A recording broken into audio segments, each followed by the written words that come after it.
My entire town used to hide from them every October 12th. Now they say it never happened.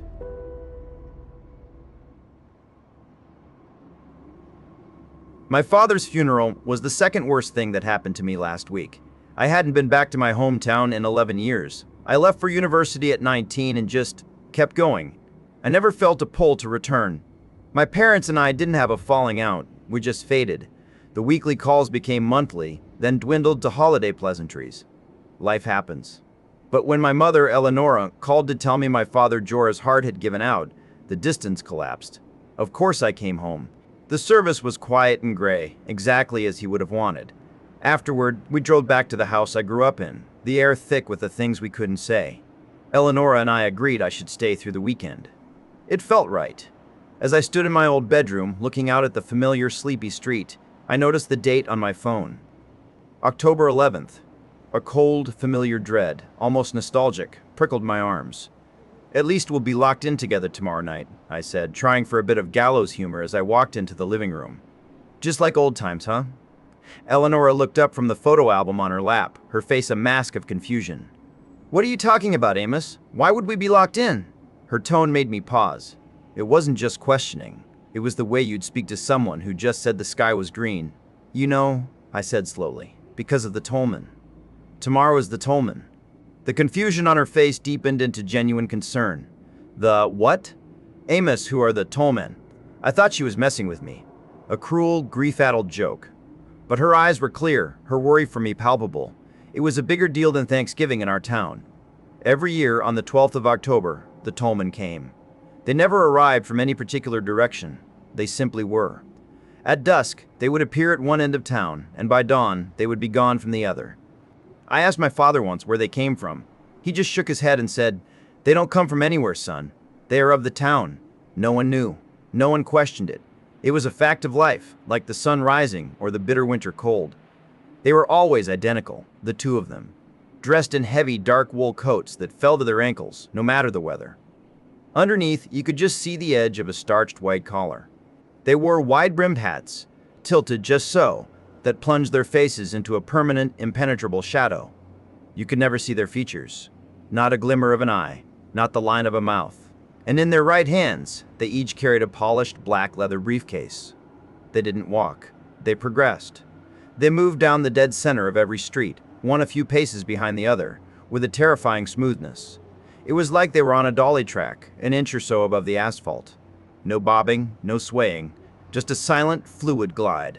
A pocket of absolute silence moved with them, swallowing the sound of wind in the trees and the hum of refrigerators. To us kids, they were our own personal boogeymen, more real than any monster on TV.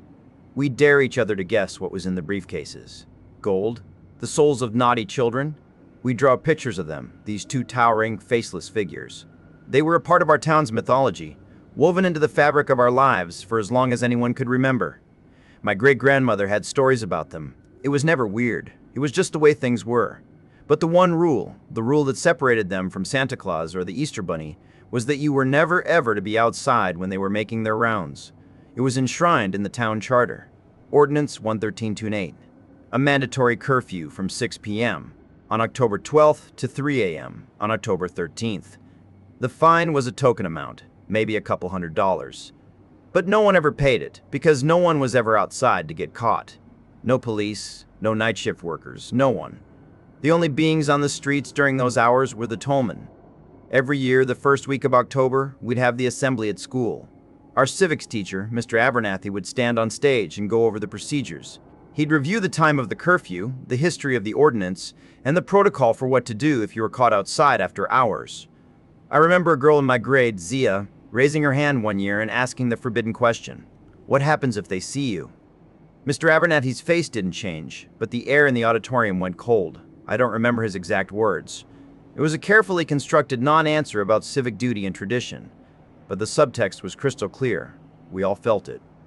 Even the high school rebels, the kids who smoked behind the bleachers and shoplifted from the general store, they were home and locked in tight on October 12th. We didn't know what was in the briefcases or what was under the hats, but we all knew, in our bones, that we didn't want to find out. The night after the funeral, I couldn't sleep. My conversation with Eleonora played on a loop in my head. I sat in the dark living room, peering through the blinds, waiting. The street was empty, silent, but it was a normal silence. I could hear the house settling, the wind rustling the last of the autumn leaves. The hours ticked by.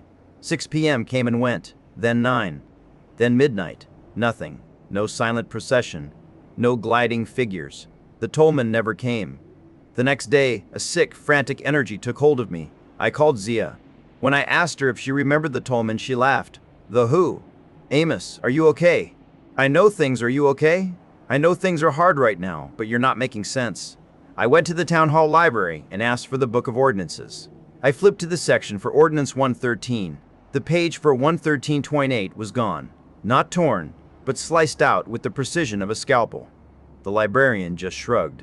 I found Mr. Abernathy's address and drove to his house. He was old now, frail, but he remembered me. I asked him about the assemblies, about the Tollmen.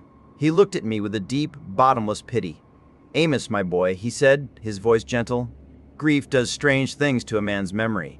Perhaps you should speak to someone. I was losing my mind. I knew it. This had to be real. I remembered Zia and me dressing up as the Tollmen for Halloween in 5th grade, for God's sake. I remember drawing them. Back at the house, defeated, I went to my old room to pack. I opened the desk drawer where I used to keep my treasures, and my heart stopped. There it was. An old wall calendar from my childhood. I flipped to October. And there, on the 12th, was a big circle I had drawn in thick, red marker. I remember drawing it so clearly. I had drawn 2 little stick figures inside the circle. 2 figures in long coats and big hats. But they weren't there.